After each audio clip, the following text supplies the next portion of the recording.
Hello friends. तो एक बार फिर से स्वागत है आपका मेरे चैनल द हॉन्टेड माइक में। अगर आपने मेरे चैनल को अभी तक सब्सक्राइब नहीं किया है तो सब्सक्राइब कर लीजिए। यहाँ पर आपको सुनने को मिलने वाली हैं क्राइम से और हॉरर से रिलेटेड रियल स्टोरीज।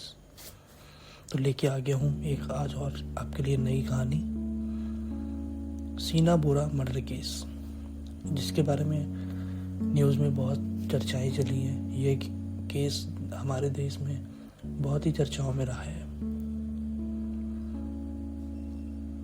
तो शुरू करते हैं। एक लड़की जो गायब हो जाती है, कोई रिपोर्ट नहीं, कोई शोर नहीं, और 3 साल तक किसी को कोई शक नहीं होता।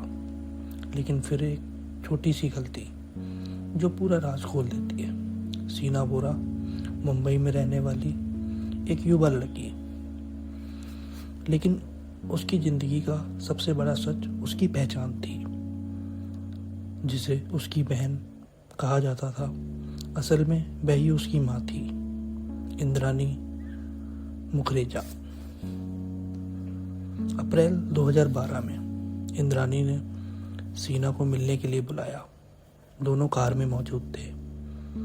इंद्रानी, ड्राइवर श्यामबर राय और सीना। रास्ते में सीना को कथित तौर पर बेहोश किया गया और फिर उसकी हत्या कर दी गई। हत्या के बाद सबको रायगढ़ के जंगल में ले जाकर जला दिया गया ताकि कोई पहचान ना कर सके।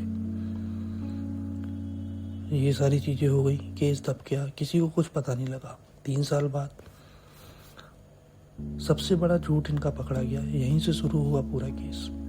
सीना के फोन पर मैसेज भेजे गए, दोस्तों को बताया गया कि वो अमेरिका चली गई है। परिवार को भी यही कहानी सुनाई गई और सबसे चौंकाने वाली बात, कोई मिसिंग रिपोर्ट भी दर्ज नहीं कराई गई। अब असली सवाल, इतना बड़ा केस खुला कैसे? 2015 में एक अलग केस के ड्राइवर श्यामबर राय पकड़ा गया। जब पुलिस ने उससे पूछताछ की तो उसने एक ऐसा खुलासा किया जिसने सब कुछ बदल कर रख दिया। उसने बताया, 2012 में मैंने एक लड़की की हत्या होते देखी थी और यह थी सीना बोरा। केस का पहला सच। पुलिस ने पुराने रिकॉर्ड खंगाले, कॉल डिटेल्स, लोकेशन, मैसेज, पुराने गवाह, सब कुछ जोड़ने पर कहानी साफ होने लगी। इसके बाद इंद्रानी मुखरेजा को गिरफ्तार किया गया। फिर पीटर मुखरेजा भी गिरफ्तार हुए। पूरे देश में सनसनी फैल गई। सबसे बड़ा झटका तब लगा, इस केस का सबसे शॉकिंग हिस्सा था, जो कि एक माँ और अपनी ही बेटी की हत्या का आरोप उस पर। यह केस हमें सिखाता है कि अपराध कितना भी प्लान किया गया हो, एक गलती सब कुछ उजागर कर सकती है। इसमें जो ड्राइवर था वो किसी और केस में पकड़ा गया, वो डर गया। उसने पुराना जो अपना गुनाह किया था उसको कबूल कर दिया। उससे यह केस सामने आ गया। तो ऐसी सच्ची और ख़तरनाक क्राइम स्टोरी सुनने के लिए चैनल को सब्सक्राइब कर लीजिए। अगली कहानी और भी खतरनाक।